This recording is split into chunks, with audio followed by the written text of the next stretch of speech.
Vuoi assaggiare una birra dove al suo interno scopri la specialità tipica friulana? Lumi Beer, il prodotto ricavato in 20 ettari di terreno coltivato orzodistico, biodiversità, performance ambientale. Lumi Beer nelle sue 5 versioni disponibili, 4 per consumo veloce e dissetante e la versione Magnum per intenditori. Lumi Beer si abbina a qualsiasi palato. Lumi Beer è un prodotto esclusivo Azienda Agricola Pancera, il buon seme, i buoni frutti.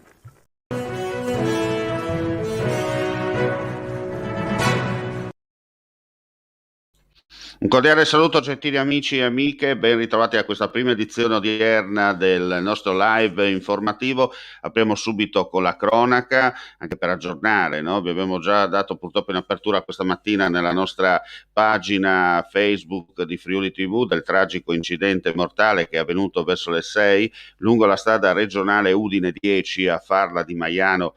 Una persona alla guida della propria auto, 32 anni di Tarcento, è uscita di strada autonomamente. Il decesso è avvenuto all'istante per le ferite riportate nel violento impatto.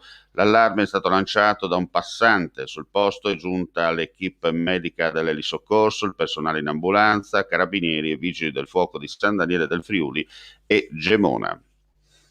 Come detto, purtroppo inutile ogni tentativo di salvarlo, perché purtroppo la persona è morta sul posto. In corso le operazioni di recupero della salma per il trasbordo alla cella mortuaria dell'ospedale di San Daniele. Adesso parliamo di un'operazione della Guardia di Finanza, 2 arresti per droga a Manzano, l'operazione messa in atto dalla Guardia di Finanza del Comando Provinciale di Udine. In manette 2 manzanesi, PA 24 anni e VL di 30.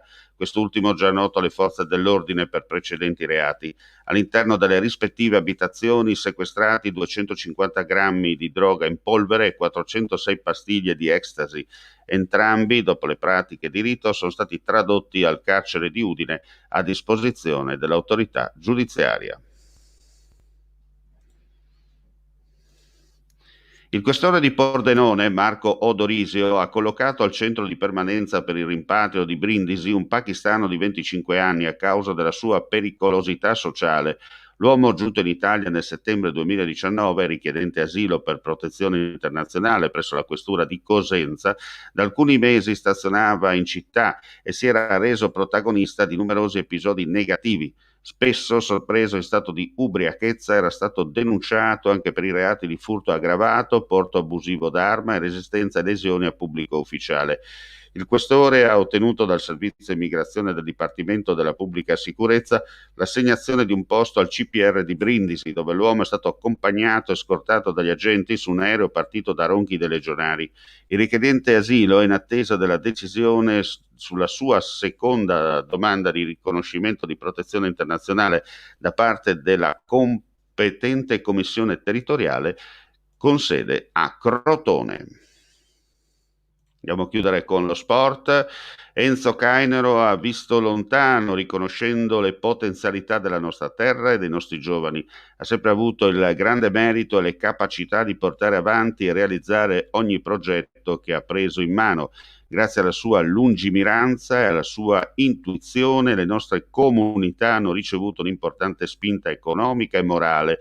Tutto il Friuli, Venezia Giulia dovrebbe rendergli merito. Esprimo il grazie dell'amministrazione regionale. Lo ha detto l'assessore regionale alle finanze Barbara Zilli in occasione della cerimonia di consegna a Enzo Cainero del premio Pro Maiano, che ogni anno viene conferito a un simbolo dell'eccellenza friulana nel mondo. Il riconoscimento ha come motivazione l'aver rappresentato e dato lustro al Friuli Venezia Giulia, l'aver valorizzato la gente, il territorio, la professionalità e l'aver tenuto in primo piano sempre i valori umani, la laboriosità e la riservatezza. Ecco, questa notizia che abbiamo qui, questa edizione flash del mattino. Per quanto riguarda il live, torniamo nel primo pomeriggio. Tutti gli altri aggiornamenti sul nostro sito www.friulitv.net. Grazie come sempre per la visione e l'ascolto e buona giornata a tutti.